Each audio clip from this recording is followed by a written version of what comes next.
మహాగణాధిపతయే నమః. ఓం గురుభ్యో నమః. ఓం శ్రీమాత్రే నమః.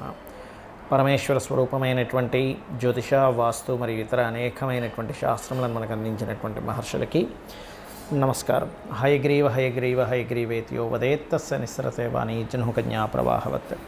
అరుణాం కరుణాతరంగితాక్షీం ధృతపాశాంకుశపుష్పపానచాపాం అనిమాదిభిరావృతాం మయూకైః అహమిత్యేవ విభావయే భవానీం. శ్రీమాత్రే నమః. ప్రేక్షకులకి ఆ లలితాంబిక అమ్మవారి యొక్క అనుగ్రహం పరిపూర్ణంగా కలగాలని మనస్ఫూర్తి కోరుకుంటూ మనం ఈరోజు చెప్పుకోవే టాపిక్ ఏమిటి అంటే, కర్మకారకుడైనటువంటి శని భగవానుడు జూన్ 29వ తేదీ నుంచి కుంభరాశిలో ఉన్నటువంటి శని భగవానుడు వక్రిస్తున్నాడు. వక్రించి దాదాపుగా నవంబర్ 14వ తేదీ వరకు కూడా ఈ వక్రగతి ఉంటుంది. అంటే ఆల్మోస్ట్ 4.5 నెలల పాటు ఈ వక్రగతి అనేటువంటిది ఉంటుంది.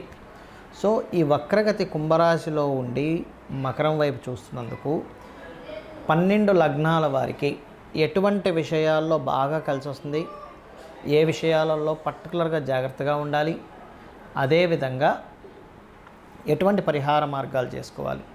అలాగే వీడియో ఆఖరి వరకు చూడండి.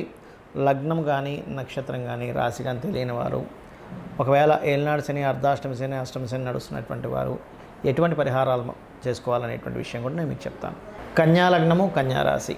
కన్యవారికి కనుక చూసుకున్నట్లయితే ఫైనాన్షియల్ రిలేటెడ్గా మంచి గ్రోత్ ఇస్తుంది ఈ శని యొక్క వక్రి. ఈ 4.5 నెలలు ఫైనాన్షియల్ గ్రోత్ పెరగనుంది, అందులో ఎటువంటి డౌట్ లేదు.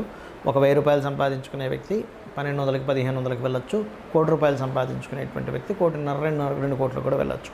బట్ వాళ్ళ స్థాయిని బట్టి ఉంటుంది. అంతేగాని ఒకటేసారి 1000 రూపాయలు సంపాదించే వ్యక్తి ఒకటేసారి కోటీశ్వరుడు అవ్వడం, ఇది గుర్తుపెట్టుకోండి. ఇక మరొక విషయం ఏంటంటే, ఇక్కడ ఫైనాన్షియల్ గ్రోత్, హైయర్ ఎడ్యుకేషన్ కోసం మీరు ఎవరైతే తాపత్రయపడుతుంటారో వాళ్ళకి ఇదొక మంచి విషయం శని వక్ర అనేటువంటిది. అదేవిధంగా మరొక విషయం ఏంటంటే, ఇక్కడ మీకు పర్టికులర్గా ఏదైతే ఈ యొక్క జాబ్ రిలేటెడ్గా వేరే ప్రదేశానికి వెళ్ళి జాబ్ కోసం ప్రయత్నం చేస్తుంటారో ఈ యొక్క ప్రయత్నం పరిపూర్ణంగా మీకు సక్సెస్ అవుతుంది, అందులో ఎటువంటి సందేహం లేదు. కాకపోతే మీకు లగ్నంలో కేతువు ఉన్నందుకు ఈ కేతువు యొక్క ప్రభావం ఏదైతే ఉందో పర్టికులర్గా మీకు కొంచెం ఒక వైరాగ్య స్థితి నుంచి కొంచెం భక్తి మార్గం వైపు వెళ్ళేలా చేస్తుంది ఈ శని వక్రి. అయితే ఇక్కడ రుణాలు తగ్గడం, రుణాలు తీరడం. చాలామంది అంటుంటారు, అబ్బా నాకు ఈ అప్పు ఎలా తీరుతుంది ఏమిటో అర్థం కావట్లేదు, నేను భరించలేకపోతున్నాను, ఇట్లాంటివన్నీ అంటుంటారు. ఇటువంటి వాటికి మీకు చక్కగా మీకు ఈ శని యొక్క వక్రగతి ఏదైతే ఉందో కంప్లీట్గా ఒక పాజిటివ్ ఫలితాన్ని ఇక్కడ ఇవ్వనుంది, ఇది గుర్తుపెట్టుకోండి. అలాగే మరొక విషయం ఏంటంటే, ఈ శనివక్రి సమయంలో ప్రధానంగా మీకు కలిగేటువంటి ఫలితాల్లో మీరు ఎట్టి పరిస్థితుల్లో కూడా వివాహ సంబంధించిన విషయాల్లో తొందరపాటు పనికిరాదు. గృహము, వాహనము తీసుకునేటువంటి విషయాల్లో శనివారాలు పొరపాటును కూడా తీసుకోకండి. అదేవిధంగా మరొక విషయం ఏంటంటే, అన్నదమ్ములతోని, అక్క చెల్లెళ్ళతోని ఏదైనా ఒక కమ్యూనికేట్ చేసేటప్పుడు, ముఖ్యంగా వాహనాల మీద వెళ్ళేటప్పుడు పర్టికులర్గా జాగ్రత్తగా ఉండాలి. వాహనం మీద స్పీడ్గా వెళ్ళడం, చాలామంది అంటుంటారు, ఏమంటే నేను అసలు వాహనమే ఎక్కను, వాహనమే నడపను అంటుంటారు. కానీ ఇక్కడ ఏంటంటే, వాహన ప్రమాదం అంటే ఎప్పుడైనా గుర్తుపెట్టుకోండి, వాహనం మీరు నడిపితే ప్రమాదం అవ్వడం కాదు, వేరే వాళ్ళు నడిపి మీరు వెనకాతల కూర్చున్నా వాళ్ళు స్పీడ్గా వెళ్ళినా జరుగుతుంది.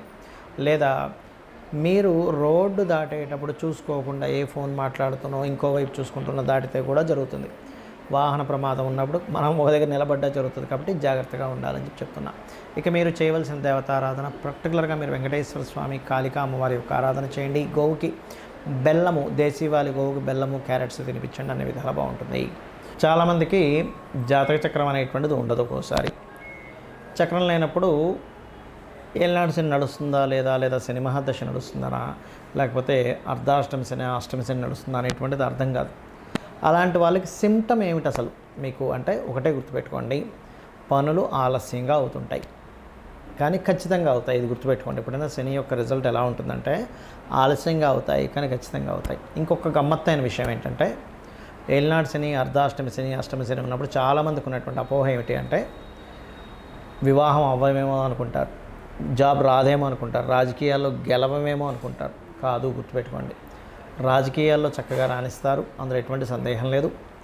వివాహంలోనే చక్కగా మీరు సక్సెస్ అంటే వివాహ సంబంధాలు కుదురుతాయి, జాబ్స్ కూడా వస్తాయి. ఎందుకంటే శని శ్రమకారకుడు, శ్రమనివ్వాలి.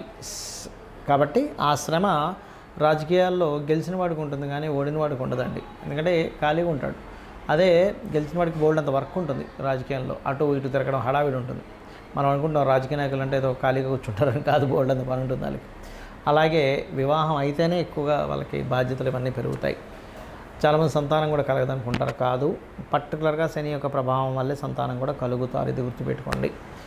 అయితే ఇక్కడ మరి కొంతమందికి ఏలినాటి అష్టమ శని, అర్ధాష్టమ శని నడిచేటప్పుడు తీసుకోవాల్సిన ముఖ్యమైన జాగ్రత్తలు ఏమిటి అంటే, పాయింట్ నెంబర్ 1, మీరు ఏ పనిని కూడా పోస్ట్పోన్ చేయకండి. మీరు ఎంత పోస్ట్పోన్ చేస్తూ ఉన్నారో వరకు శని యొక్క నెగటివ్ ఎఫెక్ట్ అంత పెరుగుతూ ఉంటుంది. మీరు ఎంత త్వరగా మీ యొక్క పనులు ముగించుకుంటూ ఉంటే శని యొక్క బ్యాడ్ ఎఫెక్ట్ తగ్గడం, పాజిటివ్ ఎఫెక్ట్ పెరగడం జరుగుతుంది. పాయింట్ నెంబర్ 2, మధ్యాహ్నం పూట అసలు నిద్రపోకండి. మధ్యాహ్నం పూట కనుక మీరు నిద్రపోవడం కనుక అలవాటు చేసుకున్నారా, ముఖ్యంగా ఏలినాటి శని, అర్ధాష్టమ శని, అష్టమ శనిలో ఇంకా దాని యొక్క బ్యాడ్ ఎఫెక్ట్ అనేది పెరుగుతూ ఉంటుంది. వీలైనంత మటుకు త్వరగా నిద్ర లేవడం, కాస్త నైట్ టైం కొంచెం త్వరగా నిద్రపోయి ఉదయం త్వరగా నిద్ర లేవడం, ఎక్సర్సైజ్ చేయడం, వాకింగ్ చేయడం చేస్తూ ఉన్నట్లయితే బ్రహ్మాండంగా కలిసి వస్తుంది. అలాగే ఆలయాలు పర్టికులర్గా మీరు ఆంజనేయ స్వామి ఆలయము, సుబ్రహ్మణ్యేశ్వర స్వామి ఆలయము, అదేవిధంగా నరసింహస్వామి ఆలయము, గణపతి ఆలయము, లేదా రావి చుట్టూ ప్రదక్షిణాలు, సర్పాలయాలు ఉంటాయి. వీటికి మీరు వెళ్తూ ఉంటే శని భగవానుడి యొక్క అనుగ్రహం పరిపూర్ణంగా ఉంటుంది, నెగిటివ్ ఎఫెక్ట్ అనేటువంటిది ఉండదు. అదేవిధంగా గోశాలకు వెళ్ళి గోవులకి చక్కగా మీరు బెల్లం తినిపించడము, క్యారెట్స్ తినిపించడం చేస్తూ ఉండండి.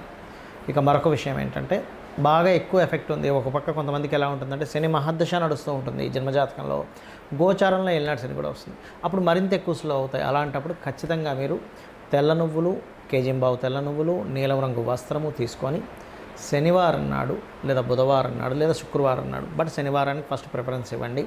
ఆ రోజు మీరు ఖచ్చితంగా మీకు దగ్గరలో ఉండేటువంటి ఆలయంలో ఉండే పురోహితుడికి సంకల్పం చెప్పి మరి దానం ఇవ్వండి. ఏలినాటి శని నడుస్తుందా, అష్టమ శని, శని మహర్దశ అని. అలాగే మరొక విషయం ఏంటంటే, శని ఎవరి మీద పగబట్టాడు, ఇది బాగా గుర్తుపెట్టుకోండి. శని పట్టింది, శనిలా తగిలాడు, ఇట్లాంటి మాటలు మాట్లాడదు, చాలా పెద్ద దోషం. ఎందుకంటే శని తన కర్మ తను చేసుకుంటూ వెళ్ళిపోతున్నాడు, మనకేదైతే కర్మ ఉందో ఆయన అందిస్తూ వెళ్తుంటాడు. ఇది అర్థం చేసుకోవాలి. అంతేకాని నిందించడం వల్ల మరింత 100 రెట్లు ఎక్కువ దోషాన్ని మనం అనుభవిస్తాం శని భగవాను నిందించడం వల్ల. అలాగే మరొక విషయం ఏంటంటే, ఇక్కడ హోమాలకు ఎక్కువ అటెండ్ అవ్వండి. వీలైతే ఎక్కువ ప్రభావం ఉన్నవారు చండీ హోమం చేసుకుంటే ఖచ్చితంగా దాని ప్రభావం మీకు కనబడుతుంది, కళ్ళకట్టినట్టుగా పాజిటివ్గా. అదేవిధంగా మరొక విషయం ఏంటంటే, ముసలి వాళ్ళకి, బాగా ఏజ్డ్ పర్సన్స్ ఉంటారు, వారికి మీ దగ్గర పనిచేసేటువంటి పని వాళ్ళకి కావచ్చు, లేబర్స్కి కావచ్చు, వారికి వాళ్ళు సంతోషపడేలాగా ఒక 100 రూపాయలు 50 రూపాయలు డబ్బులు ఇవ్వడం కానీ, వాళ్ళకి ఏదైనా వస్త్రాలు ఇవ్వడం కానీ, వాళ్ళ పిల్లలకి ఏదైనా కొని ఇవ్వడం కానీ, వాళ్ళకి ఏదైనా పొలాలు ఏదో ఇవ్వడం కానీ చేస్తే కూడా కింద స్థాయి వాళ్ళు ఎప్పుడైతే సంతోషపడతారో శని భగవానుడి యొక్క అనుగ్రహం కూడా అంతే అద్భుతంగా లభిస్తుంది. ఇది గుర్తుపెట్టుకోండి. ఇక మరొక విషయం ఏంటంటే, మీరు ఎట్టి పరిస్థితుల్లో కూడా సాటర్డేస్ మిస్ అవ్వకుండా టెంపుల్కి వెళ్ళండి. రోజు వెళ్తే ఇంకా మంచిది, బట్ శనివారం మాత్రం మిస్ అవ్వకూడదు. అందులో పర్టికులర్గా శని హోరలో వెళ్తే ఇంకా మంచి ఫలితాలు ఉంటాయి. ఇది మెయిన్గా గుర్తుపెట్టుకోండి. ఇక మంత్రం చూసుకున్నట్లయితే, లలితా సహస్రనామాల్లో శని యొక్క ప్రభావం తగ్గడానికి అద్భుతమైన మంత్రం ఉంది. ఏమిటా అద్భుతమైన మంత్రము అంటే, ఓం అనాకలిత సాదృశ్య చుబుకశ్రీ విరాజితాయై నమః. ఇది చేసుకోవచ్చు. ఆంజనేయ స్వామికి మంత్రం, ఒక అద్భుతమైన మంత్రం ఉంది. అదేమిటి అంటే, ఓం హరి మర్కటాయ నమః. అద్భుతమైన మంత్రం అండి. లేదా ఇంకొకటి కూడా చేసుకోవచ్చు, స్కంద ఉపాసకులు ఉంటే కనుక ఓం స్కందాయ నమః. అద్భుతంగా పనిచేస్తుంది, అన్ని విధాలా మీకు బాగుంటుంది. శ్రీమాత్రే నమః.